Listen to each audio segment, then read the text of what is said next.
जादुई लैंप जो एक बार रगड़ने पर आत्मा को आजाद कर देता है।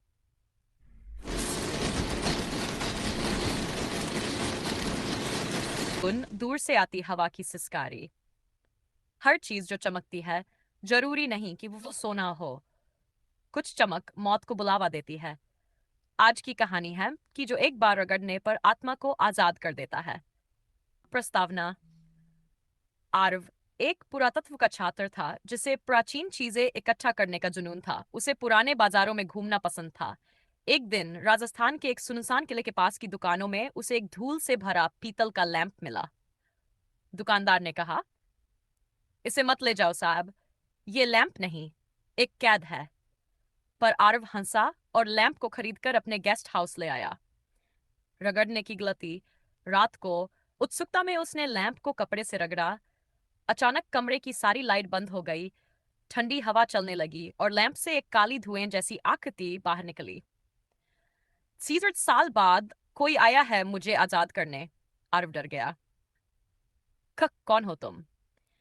मैं एक रूह हूं जिसे इस लैंप में बंद कर दिया गया था। अब मैं आजाद हूं, लेकिन बदले में किसी और की आत्मा चाहिए। शार्व को सपनों में एक पुराने समय की कहानी दिखने लगी। एक साधु, एक जादूगर और एक धोखा। जिस आत्मा को बंद किया गया था वो रियासत की रानी की थी, जिसे काले जादू से लैंप में बंद कर दिया गया था।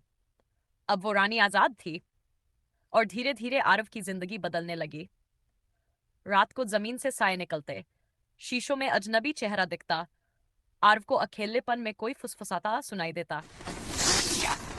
मेरे लिए अब तुम्हारा शरीर चाहिए। ने की कोशिश। आरव लैंप को वापस उसी किले में ले गया जहां से यह श्राप शुरू हुआ था। उसने उसे आग में फेंकना चाहा, लेकिन लैंप जलता नहीं था। एक साधु ने कहा, जिसने आत्मा को आजाद किया है अब वही उसे दोबारा बंद कर सकता है, लेकिन कीमत चुकानी होगी। अपनी आवाज, अपनी पहचान, अपनी आत्मा। आरव ने लैंप को फिर रगड़ा और इस बार उसने मंत्र पढ़े। आत्मा फिर से लैंप में लौट गई, लेकिन बदले में अंत आज भी वही लैंप उस किले की तहखानों में रखा है। जो भी उसे छूता है उसे बस एक अधमरी आवाज सुनाई देती है। मैं आरव हूं, मुझे मत छुओ, मत रगड़ो।